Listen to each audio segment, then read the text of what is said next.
Chatakpur market में royal momos नाम की एक बड़ी दुकान थी, जिसका मालिक सेठ गिरधारी था। गिरधारी बहुत ही लालची और चालाक था। उसके मोमोज बहुत महंगे थे, लेकिन स्वाद की वजह से लोग आते थे। उसी दुकान पर राजू नाम का एक लड़का मोमोज बनाने का काम करता था, जो बहुत ही नेक दिल था। एक शाम दो गरीब दोस्त चिंटू और मिंटू फटे पुराने कपड़ों में दुकान पर आए। वे भूख से बेहाल थे और मोमोज को ललचाई नजरों से देख रहे थे। सेठ जी, वो सामने दो लड़के खड़े हैं, मैंने उनकी बातें सुनी हैं। उनके पास पूरे पैसे नहीं हैं, लेकिन वे बहुत भूखे लग रहे हैं। अरे आज दुकान का सफाई वाला नहीं आया है, इन दोनों को मोमोज खिला देता हूँ, फिर पैसे न होने पर इनसे पूरी दुकान की सफाई और झूठे बर्तन साफ करवा लूंगा।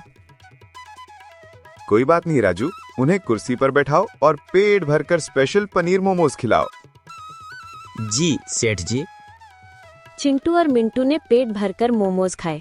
खाने के बाद उन्होंने अपनी जेब से 10 रुपए निकालकर गिरधारी को दिए। सेठ जी, हमारे पास बस यही 10 रुपए हैं, हमें बहुत भूख लगी थी, बाकी पैसे हम बाद में दे देंगे। क्या सिर्फ 10 रुपए? यहाँ कोई लंगर नहीं चल रहा। तुमने 200 रुपए के मोमोज खाए हैं। अगर पैसे नहीं हैं तो चलो चुपचाप रसोई में और सारे जूठे बर्तन धो डालो। सेठ जी, ये क्या कह रहे हैं आप?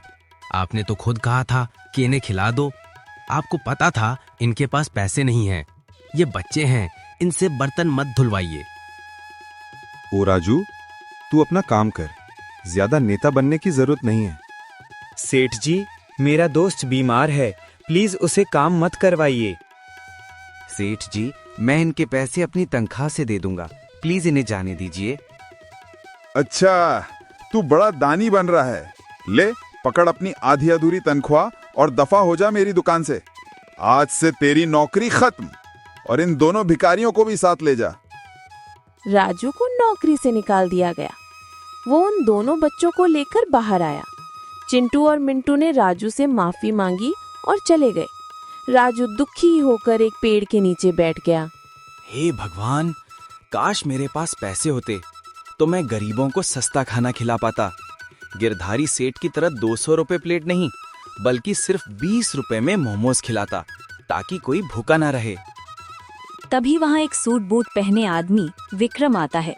उसने दुकान पर सब कुछ देखा था। मैंने देखा तुमने उन बच्चों के लिए अपनी नौकरी दांव पर लगा दी। तुम्हारी सोच बहुत अच्छी है। तुम कह रहे थे कि अगर पैसे होते तो तुम 20 रुपए में मोमोज खिलाते। जी साहब, पर अब तो मेरे पास ना नौकरी है ना पैसा। मैं तुम्हें पैसे दूंगा, तुम अपनी मोमोज की स्टॉल लगाओ। मुझे यकीन है तुम सफल होगे। राजू ने विक्रम की मदद से रॉयल मोमोज के ठीक सामने एक छोटी सी स्टॉल लगाई, जिसका नाम रखा राजू के 20 रुपए वाले मोमोज। जैसे ही लोगों को पता चला कि राजू वही स्वादिष्ट मोमोज सिर्फ 20 रुपए में दे रहा है, वहाँ भीड़ लग गई। गिरधारी की दुकान खाली रहने लगी। उसके सारे कारीगर भी तनख्वाह न मिलने पर काम छोड़कर राजू के पास आ गए। विक्रम सर, 20 रुपए में खिलाने के बाद भी मुझे मुनाफा हो रहा है। मैं जल्द ही आपके पैसे लौटा दूंगा। शाबाश राजू, ये सब तुम्हारी अच्छाई का फल है। कुछ महीनों बाद गिरधारी की दुकान पूरी तरह बंद हो गई। वो सड़क पर आ गया। एक दिन वो फटे हाल में राजू की स्टॉल पर आया।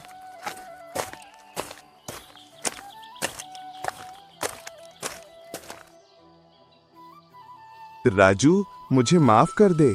मेरे लालच ने मुझे बर्बाद कर दिया। आज मेरे पास खाने के लिए 1 रुपया भी नहीं है। सेठ जी, आप माफी मत मांगिए। आप यहाँ बैठिए और गर्मा गर्म मोमोज खाइए। तूने मुझे खाना खिलाया जबकि मैंने तुझे नौकरी से निकाल दिया था। सेठ जी, मेरी स्टॉल पर काम बहुत बढ़ गया है। मुझे एक कैशियर की जरूरत है जो गल्ले का हिसाब रख सके। आप मेरे पुराने मालिक थे, अगर आप चाहें तो मेरे पास काम कर सकते हैं। राजू, तू सच में महान है।